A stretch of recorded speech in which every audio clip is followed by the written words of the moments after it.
too much now. So the point is that when he asked me to come, I think it's really important that I wholeheartedly embrace this invitation. So thank you for this honor.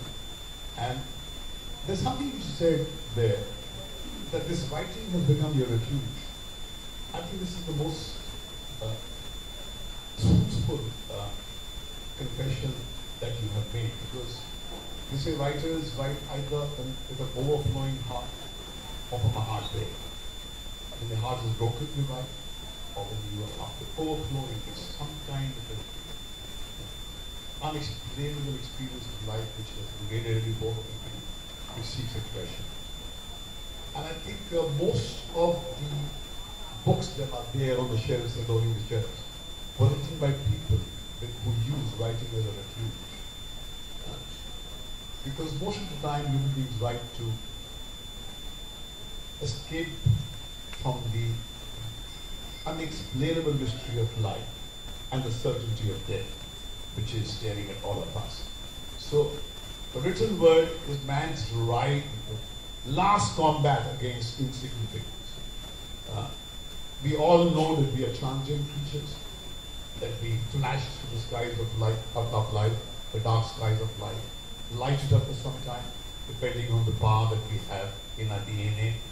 But ultimately, we fade out and leave the memories that you once existed. And writers leave their footprints on the sands of time. So this is our last desperate attempt to stay relevant. We all of us fight transience because we know the culture chews us and spits us on the sidewalk and asks for more. But I think that's what makes us so unique.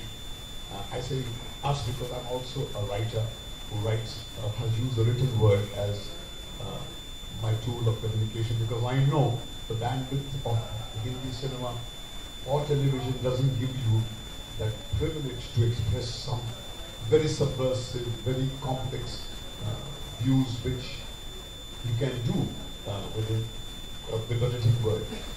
So I think you will find your romance with writing has just begun.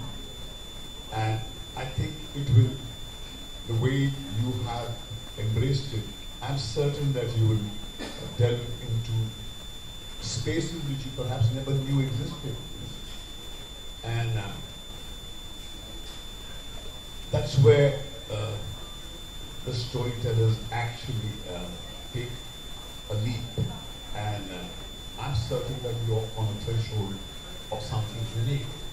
I see Ek Baar Phir of Vinod Pande, a new Vinod Pande emerging from what you think is the dead end, because what you see as a dead end is in fact nothing but a new beginning. And I come to applaud you and say that you're a brave man to make this new beginning, because you are the master of this journey, with no financer, no distributor, no star to breathe over your shoulder and dictate to you what should be the next word you should punch into your computer. It's you and you alone who are going to be the person who will decide that. And I think this is perhaps the greatest phase of your life where you are really tasting absolute and total freedom. But we have to be very grateful to people, our publishers, who in this age and time, when when everything is being reduced to 140 characters of Twitter, attention deficit disorder is a reality where we have entered the digital age, and where we still find these kind of marvelous bookshops. I think it's very brave of the publishers to make huge investments in storytellers, and it's a relationship which has always been a complex one. I hope you both make this marriage work for a very long time, and from your smile, I'm certain this is going to work for a very long time. Thank you very much.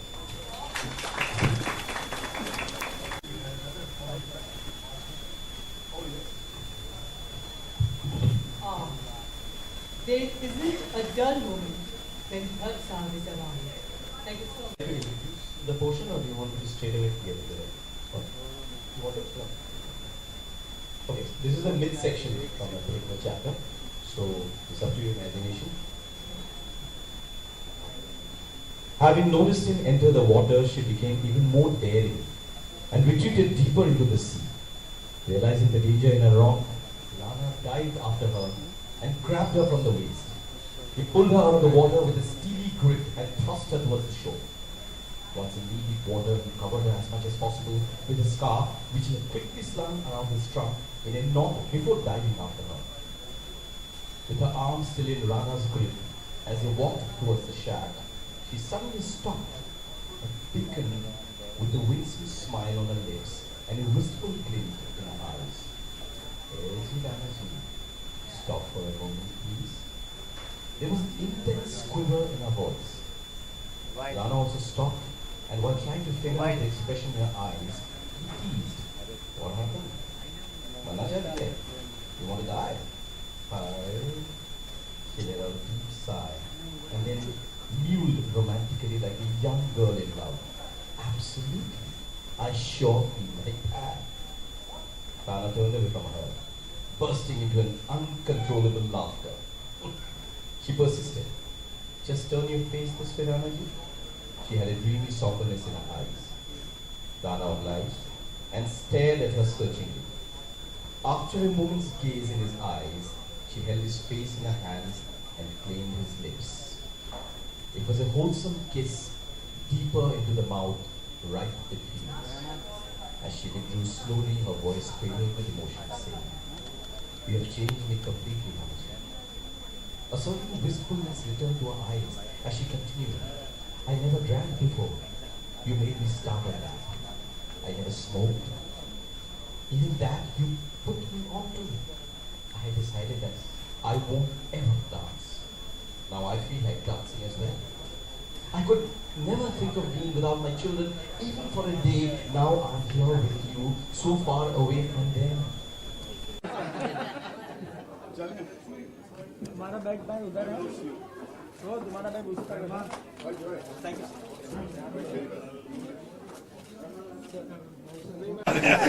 Sir एक बार Ready?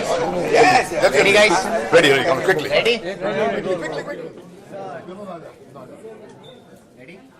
Sir, today you support your friends for the book launch. What do you want to say? When a filmmaker makes a transition from the world of images and Sound to the written word. It's a moment to celebrate because what he actually clamors for is more freedom to express his deepest thoughts, which he perhaps cannot find in the space of cinema that exists in the times that we live in. I see Vinod making a new beginning. This man who hit the headlines years back with Ek Baar Phir is making another beginning. This is the Ek Baar Phir journey of the writer who's going to use words and climb to unimaginable heights. So I've come here to congratulate him and applaud him and seek inspiration from him to go on and on and on till we burn out. Sir, today is the first day movie release DSMB. What kind of response is getting from the fans of Bollywood? Well, I do not know what kind of response it's getting, but I saw the film yesterday and I was staggered by Gauri's work. I was awestruck by Alia and Shah Rukh. I have never seen him on the screen the way he has emerged in this particular film. It's an out-of-the-box film. It's a very brave film. It's a film that makes Indian cinema proud.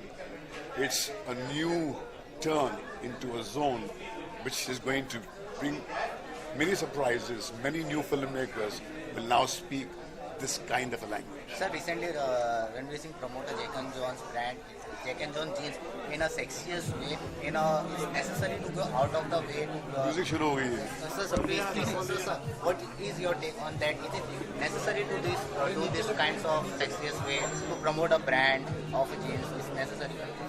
Well, I have no reason to put any Lakshman Rekha on anybody's way of living life or doing things or thinking. But if your society has laid down certain rules and norms, then people in my industry are well advised to stay within the space that is allocated.